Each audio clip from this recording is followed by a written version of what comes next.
Don't get in the car. I didn't mean to yell it that loud, but when you see death walking towards someone and no one else moves, your voice becomes the last defense. 3 seconds before that, I was just the janitor mopping the marble floors of Clarion Tower, same as I'd done for the past 3 years. Head down, invisible. People saw my mop, not me, and honestly, that's how I liked it. But that morning, something felt off. A black SUV had been sitting across the street for days. Same tinted windows, same 2 guys pretending to smoke but never actually puffing. Most folks would have thought I was paranoid. But paranoia's the reason I'm still alive, and the reason my little brother Malik still has a big sister. So when I saw Mr. Whitaker, our CEO, the kind with silver hair, tailored suits, and eyes too tired for a man that rich heading toward his town car, everything in me screamed. That wasn't his usual driver, and the guy behind the wheel kept fiddling with his ear like he was listening to more than just traffic updates. I shouted. He froze, and the moment cracked open like glass under a boot. The SUV roared to life. The fake driver jumped out and bolted. Security guards fumbled. Employees screamed. And Mr. Whitaker, he just stood there stunned, still holding the door handle when I grabbed him and yanked him back. The SUV tore past us fast and furious, missing him by inches. I became a story before I could blink, the janitor who saved the CEO. But trust me, they weren't passing out medals. By noon, the whole building buzzed like a kicked hornet's nest. Some called me a hero. Others said it was too convenient, like maybe I staged the whole thing.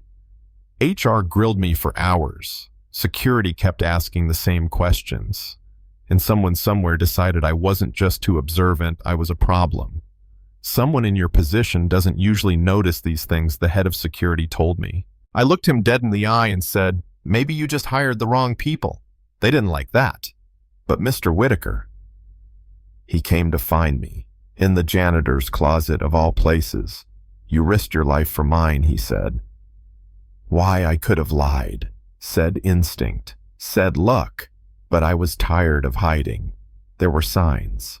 The car, the posture of the men outside, the missing driver. I used to notice things for a living. Before this. He tilted his head. You're not just a janitor. I am now. But I wasn't always. We locked eyes. Something changed in him right then, not pity, not suspicion. Just respect. The kind you only get after you've pulled someone back from the edge. Then things got worse. They threatened Malik. A photo showed up in my locker, him walking home from school. A red circle drawn around his head. No note, no signature, just a message, stay out of it. That was the moment I knew I wasn't just reacting anymore. I was in it. And if they wanted war, fine. But I wasn't coming alone. Turns out Whitaker was smarter than people gave him credit for. When I told him the building's security was compromised, he didn't argue. He handed me his phone. You take the lead, he said. So I did. We started tracing the threads, fake drivers, insider leaks, shifts in company stock. The pieces all pointed to one thing. Someone on the inside was working with a rival corporation to sabotage a massive merger and take Clarion down from within. One name kept showing up, Benjamin Crowley, our chief operating officer. Been with the company 20 years. Always smiling, always loyal. Too loyal, maybe. I caught him in the kitchen during a gala whispering into a burner phone. When I confronted him, he smirked. You should have stayed invisible. That night turned into hell. The lights went out mid-event. Gunshots echoed through the ballroom. A shooter in tactical gear chased Whitaker and me through the service corridors. We barely made it to the safe room after crawling through a vent shaft like rats. I still hear the bullets pinging off the walls behind us. And Crowley. He vanished in the chaos. But he left something behind, a flash drive with just enough data to prove this went way deeper than a hostile takeover. We were dealing with something else. something older, darker, and far-reaching. They called themselves the Architect, a shadow network that specialized in corporate warfare, extortion, assassinations, buyouts masked as accidents. My parents were accountants, good ones, too good. They got too close to exposing this same network 8 years ago. That's when our car went off the bridge. I was the only one who made it out. I went invisible after that. New name, new city, got a mop and kept my head down. Because surviving was more important than justice. Until now. We brought the evidence to the board. They didn't care. Know your place, one of them sneered at me. Funny, I said. My place saved your boss's life.